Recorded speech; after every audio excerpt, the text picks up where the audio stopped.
ರಾಜ್ಯದ ಉನ್ನತ ಸಚಿವರಾದಂತ ಸುಧಾಕರ್ ಅವರ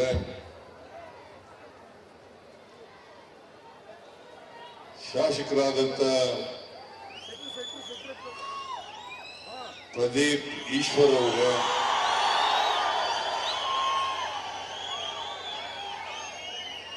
ಮಾಜಿ ಶಾಸಕರಾದಂತ ಬಚ್ಚೇಗೌಡ ಅವರ ಮೇಲ್ಮನೆಯ ಸದಸ್ಯರಾದಂತ ನಜೀರ್ ಅಹಮದ್ ಅವರ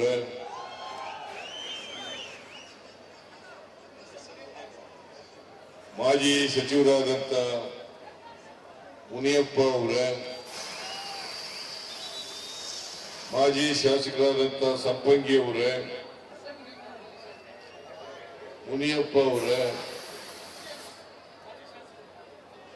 ಮಾಜಿ ಶಾಸಕಿಯಾದಂತ ಅನಸೂಯಮ್ಮ ಅವರ ಮಾಜಿ ಆಮೇಲೆ ಮೇಲ್ಮನೆಯ ಸದಸ್ಯರಾದಂತ ಸೀತಾರಾಮ್ ಅವರ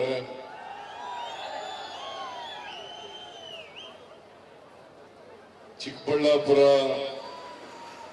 ಜಿಲ್ಲಾ ಕಾಂಗ್ರೆಸ್ಸಿನ ಅಧ್ಯಕ್ಷರಾದಂತ ಶ್ರೀ ಕೇಶವ ರೆಡ್ಡಿ ಅವರ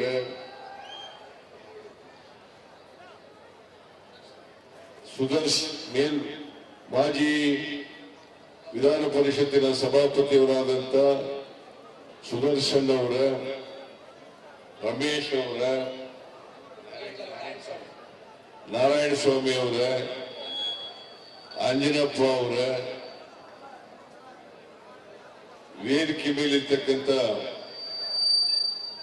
ಎಲ್ಲ ಕಾಂಗ್ರೆಸ್ಸಿನ ಮುಖಂಡರುಗಳೇ, ಇಲ್ಲಿ ಸೇರಿರ್ತಕ್ಕಂಥ ಎಲ್ಲ ಆತ್ಮೀಯ ಬಂಧುಗಳೇ, ತಾಯಂದಿರೇ, ಯುವಕ ಮಿತ್ರರೇ, ಸುದ್ದಿ ಮಾಧ್ಯಮದ ಎಲ್ಲ ಗೆಳೆಯರೇ, ಈಗಾಗಲೇ ಮಾತನಾಡಿದಂತ ಎಲ್ಲ ಮುಖಂಡರುಗಳು ಕೂಡ ನಮ್ಮ ಅಭ್ಯರ್ಥಿ ರಕ್ಷಾ ರಾಮಯ್ಯ ಅವರಿಗೆ ಚಿಕ್ಕಬಳ್ಳಾಪುರ ವಿಧಾನಸಭಾ ಕ್ಷೇತ್ರದ ಜನತೆ ಆಶೀರ್ವಾದ ಮಾಡಬೇಕು ಅಂತೇಳಿ ನಿಮ್ಮಲ್ಲಿ ಮನವಿಯನ್ನ ಮಾಡಿದ್ದಾರೆ. ಈ ತಿಂಗಳು 26ನೇ ತಾರೀಕು ಚಿಕ್ಕಬಳ್ಳಾಪುರ ಲೋಕಸಭಾ ಕ್ಷೇತ್ರಕ್ಕೆ ಚುನಾವಣೆ ನಡೀತಾ ಇದೆ. ಈ ಚುನಾವಣೆಯಲ್ಲಿ ಕಾಂಗ್ರೆಸ್ ಮತ್ತು ಬಿಜೆಪಿ ಜೆಡಿಎಸ್ ಅವರಿಬ್ಬರು ಸೇರ್ಕೊಂಡು ಒಬ್ಬ ಅಭ್ಯರ್ಥಿಯನ್ನ ರಕ್ಷಾರಾಮಯ್ಯನ ಮೇಲೆ ನಿಲ್ಲಿಸಿದ್ದಾರೆ. ನಿಮ್ಗೆಲ್ಲ ಗೊತ್ತಿದೆ,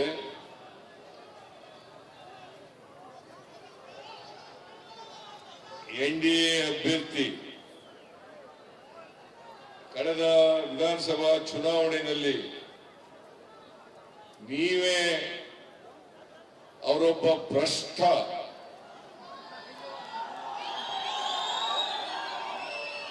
ಮಂತ್ರಿಯಾಗಿ ಬಹಳಷ್ಟು ಹಣವನ್ನ ಲೂಟಿ ಹೊಡೆದಿದ್ದಾರೆ ಅಂತೇಳಿ ಸೋಲಿಸಿ ಮನೆ ಕಳಿಸಿದ್ದೀರಿ. ಈಗ ಮತ್ತೆ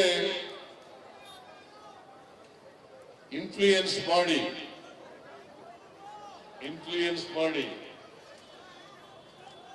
ಲೋಕಸಭೆಗೆ ಸ್ಪರ್ಧೆ ಮಾಡಿದ್ದಾರೆ. ನೀವು ಈ ಚುನಾವಣೆಯಲ್ಲಿ ತೀರ್ಮಾನ ಮಾಡಬೇಕಾಗಿರ್ತಕ್ಕಂಥದ್ದು, ಒಮ್ಮೆ ನೀವು ತಿರಸ್ಕಾರ ಮಾಡಿರ್ತಕ್ಕಂಥ ಎನ್ಡಿಎ ಅಭ್ಯರ್ಥಿ ಅವರನ್ನ ಮತ್ತೆ ಲೋಕಸಭೆಗೆ ಕಳಿಸ್ಬೇಕಾ? ಈ ಭ್ರಷ್ಟರನ್ನ ಇಲ್ಲ ಸೋಲಿಸಬೇಕಾ ಅಂತೇಳಿ ತೀರ್ಮಾನ ಮಾಡಬೇಕಾಗ್ತದೆ.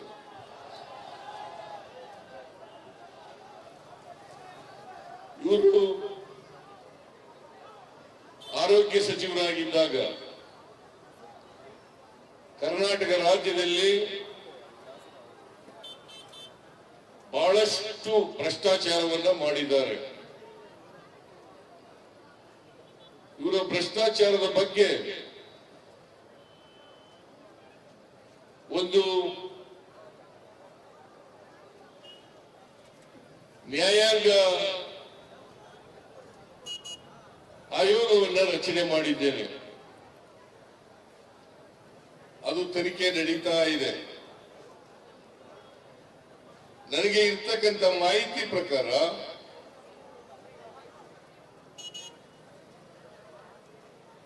ಎನ್ಡಿಎ ಅಭ್ಯರ್ಥಿ ಮಾಜಿ ಮಂತ್ರಿ ಅವ್ರ ಮೇಲೆ ಸಾಕಷ್ಟು ಸಾಕ್ಷ್ಯಾಧಾರಗಳಿದ್ದಾವೆ.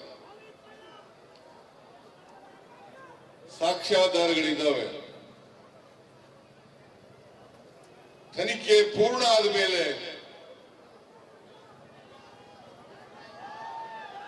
ಇವರು ತಪ್ಪಿತಸ್ಥರು ಅಂತೇಳಿ ಸಾಬೀತಾಗ್ತದೆ. ಇವರು 100% ಭ್ರಷ್ಟಾಚಾರಿ ಅಂತೇಳಿ ತೀರ್ಮಾನ ಆಗಿ ಜೈಲಿಗೆ ಹೋಗಬೇಕಾದಂತ ಪರಿಸ್ಥಿತಿ ನಿರ್ಮಾಣ ಆಗ್ತದೆ. ಆದ್ರಿಂದ ನೀವು ಈ ಚುನಾವಣೆಯಲ್ಲಿ ಆ ಎನ್ಡಿಎ ಅಭ್ಯರ್ಥಿಯನ್ನ ಮತ್ತೊಮ್ಮೆ ಸೋಲಿಸಿ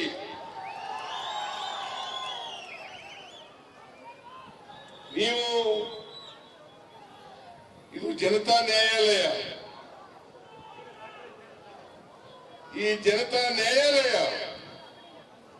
ನೀವು ಕೊಡ್ತಕ್ಕಂಥ ಶಿಕ್ಷೆ ಇದೆಯಲ್ಲ, ಅದು ಕಾನೂನು ರೀತಿಯ ಕೊಡ್ತಕ್ಕಂಥ ಶಿಕ್ಷೆಗಿಂತ ಜಾಸ್ತಿ ಅಂತಕ್ಕಂಥದನ್ನ ತಿಳ್ಕೋಬೇಕಾಗ್ತದೆ. ಅದಕ್ಕೋಸ್ಕರ ನೀವು ಕೊಡ್ತಕ್ಕಂಥ ಶಿಕ್ಷೆ ಏನಪ್ಪಾ ಅಂತಂದ್ರೆ, ಎನ್ಡಿಎ ಅಭ್ಯರ್ಥಿಯನ್ನ ಸೋಲಿಸಿ ರಕ್ಷಾರಾಮಯ್ಯನವರನ್ನ ಗೆಲ್ಲಿಸಿದ್ರೆ ಅದೇ ದೊಡ್ಡ ಶಿಕ್ಷೆ ಆಗ್ತದೆ.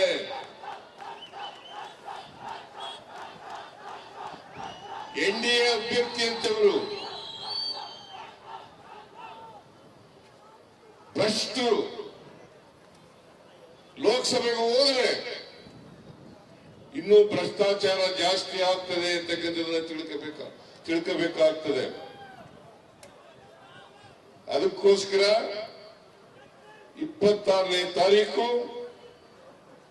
ತಾವು ಕೊಡ್ತಕ್ಕಂಥ ತೀರ್ಪು ಬಹಳ ಮಹತ್ತರವಾದಂತ ತೀರ್ಪು.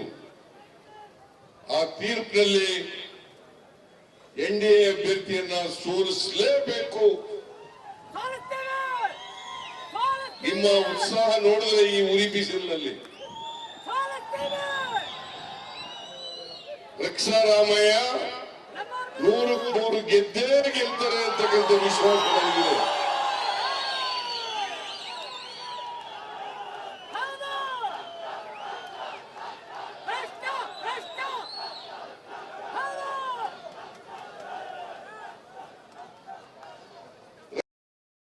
ಕ್ಷೇತ್ರ ಉಳಿಲಿಕ್ಕೆ ಸಾಧ್ಯ ಆಗ್ತದೆ.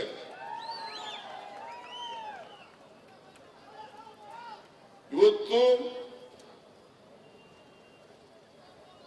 ಇದು ದೇಶದ ಪಾರ್ಲಿಮೆಂಟ್ಗೆ ನಡೀತಕ್ಕಂಥ ಚುನಾವಣೆ.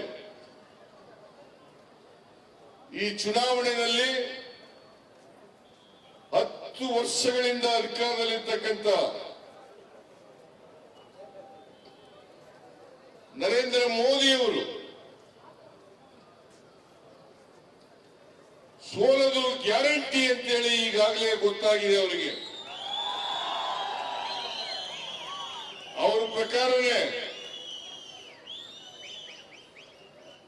200ರಿಂದ 220 ಸ್ಥಾನಗಳನ್ನು ಗೆಲ್ಲಬಹುದು ಅಂತೇಳಿ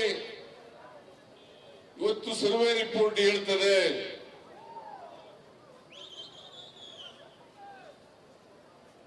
NDA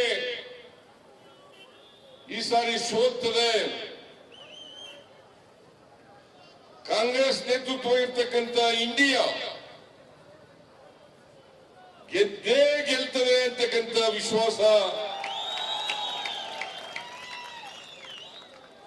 ಜನರು ವ್ಯಕ್ತ ಮಾಡ್ತಾ ಇದ್ದಾರೆ. ಕಾರಣ ಯಾಕಪ್ಪ ಅಂತಂದ್ರೆ ನರೇಂದ್ರ ಮೋದಿ ಅವರು 10 ವರ್ಷಗಳ ಕಾಲ ಪ್ರಧಾನಮಂತ್ರಿಯಾಗಿ ಅವರು ಕೊಟ್ಟ ಮಾತಿನಂತೆ ನಡ್ಕೊಂಡಿಲ್ಲ, ಸುಳ್ಳನ್ನ ಹೇಳಿದ್ದಾರೆ. ನರೇಂದ್ರ ಮೋದಿ ಅವರು ಕೊಟ್ಟಿದ್ದಂತ ವಾಗ್ದಾನಗಳು 2014ರಲ್ಲಿ ವಿದೇಶದಲ್ಲಿ ಕಪ್ಪು ಹಣ ಇದೆ, ಆ ಕಪ್ಪು ಹಣ ತಗೊಬಂದು ಪ್ರತಿಯೊಬ್ಬರ ಅಕೌಂಟಿಗೆ 15 ಲಕ್ಷ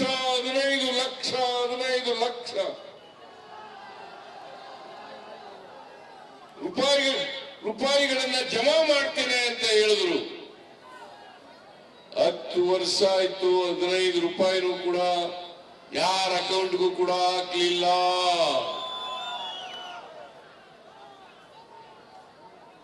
ಈ ದೇಶದ ಯುವಕರು ಯುವತಿಯರು ಬಹಳ ನಿರೀಕ್ಷೆಯನ್ನು ಇಟ್ಕೊಂಡಿದ್ರು ನರೇಂದ್ರ ಮೋದಿ ಅವರ ಮೇಲೆ. ಯಾಕಂತಂದ್ರೆ ಪ್ರತಿ ವರ್ಷ 2 ಕೋಟಿ ಉದ್ಯೋಗಗಳನ್ನ ಸೃಷ್ಟಿ ಮಾಡ್ತೇನೆ ಹೇಳಿದ್ರು. 10 ವರ್ಷ ಆದ್ರೂ ಕೂಡ 20 ಲಕ್ಷ ಉದ್ಯೋಗವನ್ನು ಕೂಡ ಸೃಷ್ಟಿ ಮಾಡಲಿಲ್ಲ. ಎಲ್ಲ ಆಹಾರ ಪದಾರ್ಥಗಳು, ಅಗತ್ಯ ವಸ್ತುಗಳ ಬೆಲೆಗಳನ್ನ ಇಳಿಸ್ತೇನೆ ಅಂತ ಹೇಳಿದ್ರು. ನಾಗರಿಕರಿಗೆ ಕಮ್ಮಿ ದರದಲ್ಲಿ ಆಹಾರ ಪದಾರ್ಥಗಳು ಸಿಗಬೇಕು, ಅಗತ್ಯ ವಸ್ತುಗಳು ಸಿಗಬೇಕು ಅಂತೇಳಿ ಹಿಂದಿ ಭಾಷೆಯಲ್ಲಿ ಅಚ್ಚೇ ದಿನ ಆಯೇಗ ಅಂತ ಹೇಳಿದ್ರು. 10 ವರ್ಷ ಆಯ್ತು, ಅಚ್ಚೆ ಒಳ್ಳೆ ದಿನ ಬಂತ? ಒಳ್ಳೆ ದಿನ ಬರಲಿಲ್ಲ. ರೈತರ ಆದಾಯವನ್ನ ದುಪ್ಪಟ್ಟು ಮಾಡ್ತೇನೆ ಅಂತ ಹೇಳಿದ್ರು. 10 ವರ್ಷದಲ್ಲಿ ರೈತರ ಆದಾಯ ದುಪ್ಪಟ್ಟಾಗಲಿಲ್ಲ.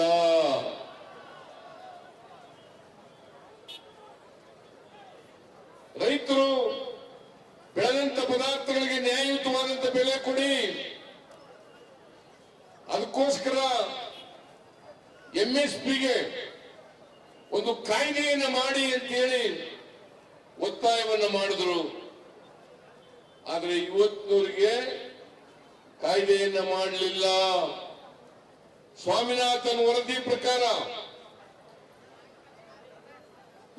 ವ್ಯವಸಾಯಕ್ಕೆ ಎಷ್ಟು ಖರ್ಚಾಗ್ತದೆ ಅದ್ರ ಮೇಲೆ 50% ಕೊಡ್ತೀವಿ ಅಂತ ಹೇಳಿದ್ರು. ಸ್ವಾಮಿನಾಥನ್ ಕೂಡ ಇದನ್ನೇ ಶಿಫಾರಸು ಮಾಡಿದ್ರು. ಆದರೆ ಇದನ್ನ ಜಾರಿ ಮಾಡಲಿಲ್ಲ.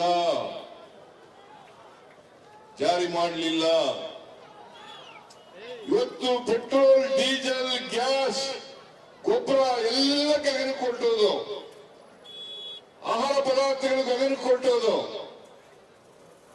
ಅದಕ್ಕೋಸ್ಕರ 2023ರ ವಿಧಾನಸಭಾ ಚುನಾವಣೆಯಲ್ಲಿ ನಾನು ಮತ್ತು DK ಶಿವಕುಮಾರ್, AICC ಅವರು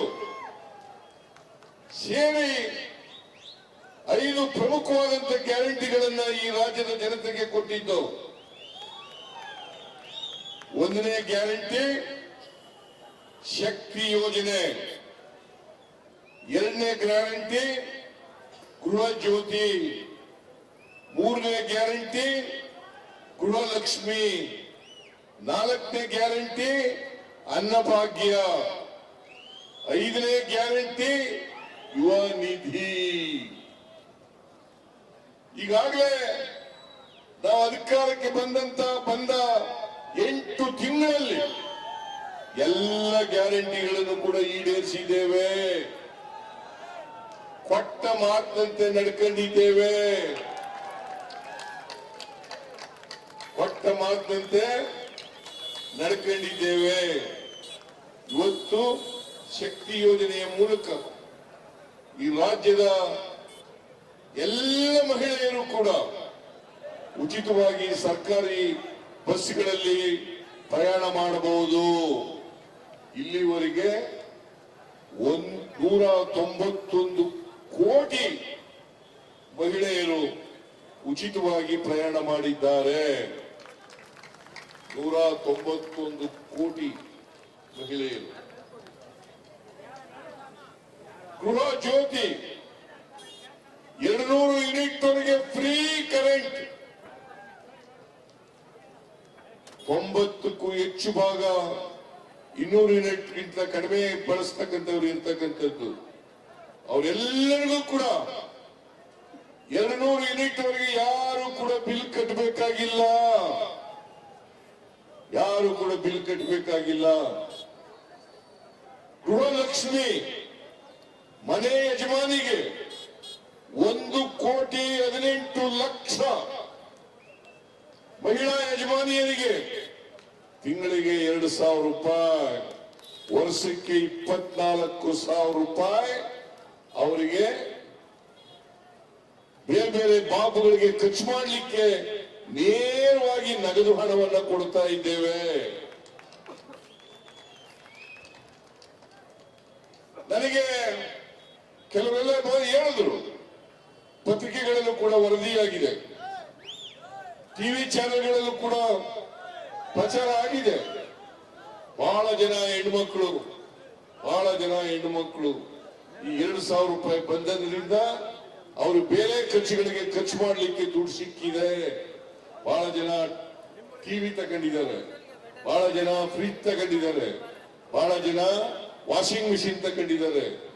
ಒಬ್ಬ ವಿದ್ಯಾರ್ಥಿ ಈ 2,000 ರೂಪಾಯಿ ಸಿದ್ದರಾಮಯ್ಯನವರು ಸರ್ಕಾರ ಕೊಟ್ಟಿದ್ದರಿಂದ ನಾನು ಓದ್ಲಿಕ್ಕೆ ಸಾಧ್ಯ ಆಯಿತು. ಈಗ PUC ನಲ್ಲಿ ತೇರ್ಗಡೆ ಆಗಿರ್ತಕ್ಕಂಥ ವಿದ್ಯಾರ್ಥಿ, ಫಸ್ಟ್ ರ್ಯಾಂಕ್ ಬಂದಿರ್ತಕ್ಕಂಥ ವಿದ್ಯಾರ್ಥಿ, 2,000 ರೂಪಾಯಿ ತಿಂಗಳಿಗೆ ಬರ್ತಾ ಇದೆ. ಇದನ್ನ ನೀವು ಅರ್ಥ ಮಾಡ್ಕೋಬೇಕಾಗ್ತದೆ. ಆಮೇಲೆ ಯುವ ನಿಧಿ ಯಾರು 2022-23 ಪಾಸ್ ಆಗಿ 6 ತಿಂಗಳೊಳಗಡೆ ಕೆಲಸ ಸಿಕ್ಕಿರಲಿಲ್ಲ, ಅವರಿಗೆ ನಿರುದ್ಯೋಗಿ ಪದವೀಧರರಿಗೆ ತಿಂಗಳಿಗೆ 3,000 ರೂಪಾಯಿ, ಡಿಪ್ಲೊಮಾ ಹೋಲ್ಡರ್ಸ್ಗೆ 1,500 ರೂಪಾಯಿ, ಅನ್ನಭಾಗ್ಯ ಕಾರ್ಯಕ್ರಮ. ನಾನು ಹಿಂದೆ ಮುಖ್ಯಮಂತ್ರಿ ಆಗಿರುವಾಗ ಯಾರು ಕೂಡ ಬಡವರು ಹಸಿದು ಮಲಗಬಾರದು, ಕರ್ನಾಟಕ ರಾಜ್ಯ ಹಸಿವು-ಮುಕ್ತ ರಾಜ್ಯ ಆಗಬೇಕು.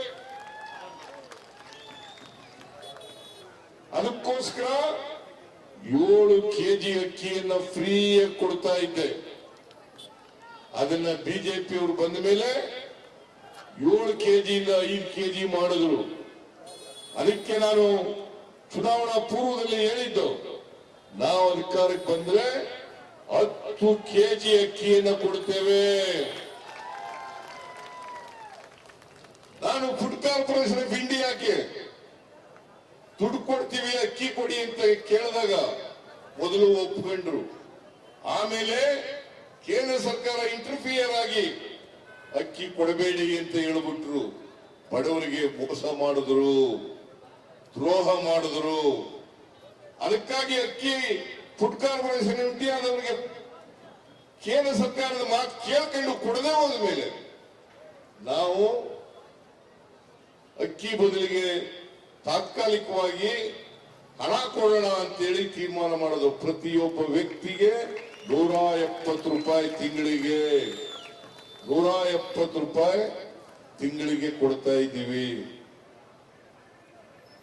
ಇದೇ ಮಾದರಿಯಲ್ಲಿ ಕೇಂದ್ರ ಸರ್ಕಾರನೂ ಕೂಡ ಈಗ 25 ಗ್ಯಾರಂಟಿಗಳನ್ನ ಘೋಷಣೆ ಮಾಡಿದ್ದಾರೆ. ನ್ಯಾಯ ಪತ್ರ ಅಂತಕ್ಕಂಥ ಮ್ಯಾನಿಫೆಸ್ಟೋ ಹೆಸರಿನಲ್ಲಿ ಎಲ್ಲ ಘೋಷಣೆಗಳನ್ನು ಮಾಡಿದ್ದಾರೆ.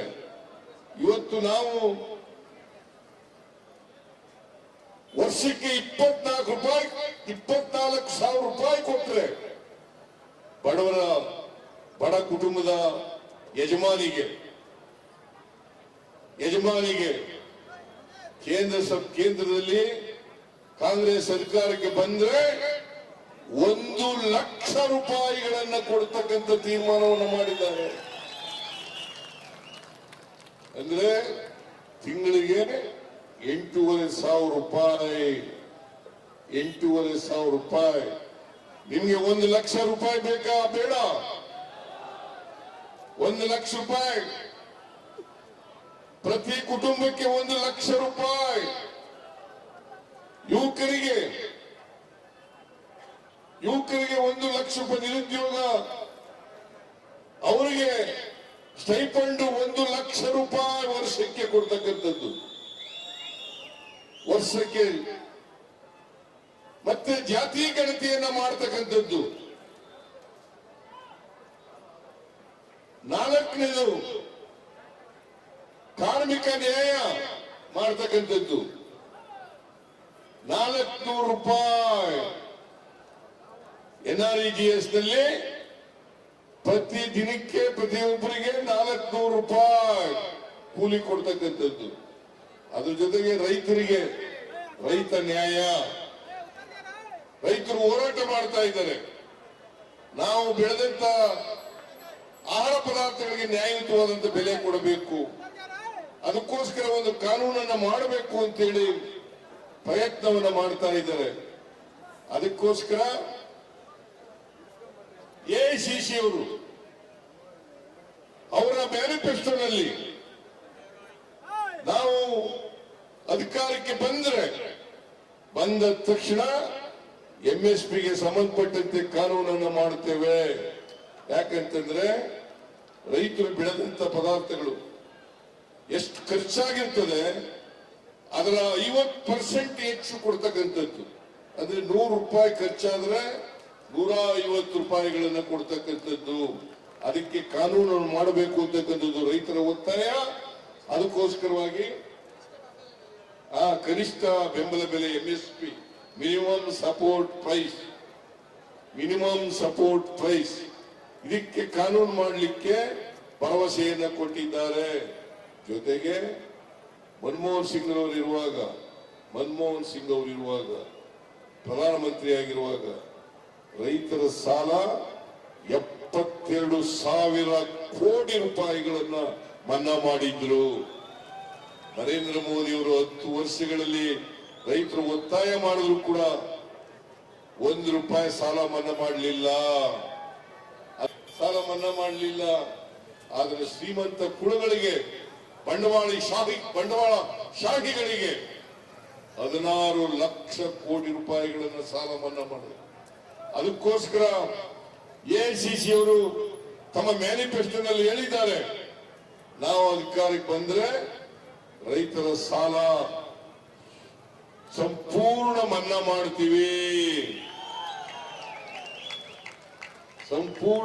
ಮಾಡ್ತೀವಿ ಅಂತ ಹೇಳಿದ್ದಾರೆ. ಈಗ ನೀವು ಯೋಚನೆ ಮಾಡಿ, ಕಾಂಗ್ರೆಸ್ನ ಅಭ್ಯರ್ಥಿಗೆ ಮತ ಹಾಕ್ಬೇಕಾ, ಇಲ್ಲ ಸುಳ್ಳು ಹೇಳಿರ್ತಕ್ಕಂಥ ಬಿಜೆಪಿಗೆ ಮತ ಹಾಕ್ಬೇಕಾ? ಅದರ ಜೊತೆಗೆ ಭ್ರಷ್ಟ ಬಿಜೆಪಿ ಅಭ್ಯರ್ಥಿ NDA ಅಭ್ಯರ್ಥಿ ಅವ್ರಿಗೆ ಮತ ಹಾಕ್ಬೇಕಾ? ಹಾಕ್ಬಾರ್ದಲ್ಲ. ನೀವು ಹಾಕ್ಬಾರ್ದು ಅನ್ನೋದಾದ್ರೆ ರಕ್ಷಾ ರಾಮಯ್ಯ ಯೂತ್ ಕಾಂಗ್ರೆಸ್ ಕೆಲಸ ಮಾಡಿರ್ತಕ್ಕಂಥ ರಾಷ್ಟ್ರೀಯ ಯುವ ಕಾಂಗ್ರೆಸ್ನ ಜನರಲ್ ಸೆಕ್ರೆಟರಿಯಾಗಿ ಪ್ರಧಾನ ಕಾರ್ಯದರ್ಶಿಯಾಗಿ ಕೆಲಸ ಮಾಡಿರ್ತಕ್ಕಂಥ ಅವ್ರ ತಂದೆ ಸೀತಾರಾಮ್ ಮಂತ್ರಿಯಾಗಿ MLA ಆಗಿ MLC ಆಗಿ ಕೆಲಸ ಮಾಡಿರ್ತಕ್ಕಂಥವ್ರು, ಈಗಲೂ ಕೂಡ MLC ಅವ್ರ ತಂದೆ ಪ್ರಾಮಾಣಿಕರು. ಕೈವಾರ ಕ್ಷೇತ್ರ ಇವರೇ MS ರಾಮಯ್ಯನವರೇ ಅಲ್ಲೇ ಅಭಿವೃದ್ಧಿಪಡಿಸಿದ. ಸೂರ್ಯ ಪೂರ್ವದಲ್ಲಿ ಹುಟ್ಟದು ಎಷ್ಟು ಸತ್ಯನೋ ಅಷ್ಟೇ ಸತ್ಯ ರಕ್ಷಾರಾಮಯ್ಯ ಈ ಚುನಾವಣೆಯಲ್ಲಿ ಗೆಲ್ತಕ್ಕಂಥದ್ದು. ಗೆಲ್ಲಿಸ್ತೀರಿ ಅಲ್ವಾ? ಗೆಲ್ಲಿಸ್ತೀರಿ ಅಲ್ವಾ? ಗೆಲ್ಲಿಸ್ತೀರಿ ಅಲ್ವಾ? ದಯಮಾಡಿ 26ನೇ ತಾರೀಕು ಅವರ ಚಿಹ್ನೆ ಹಸ್ತ. 3ನೇ ಸ್ಥಾನ. ಕ್ರಮ ಸಂಖ್ಯೆ 3. ರಾಜ್ಯದ ಉನ್ನತ ಸಚಿವರಾದಂತ ಸುಧಾಕರ್ ಅವರ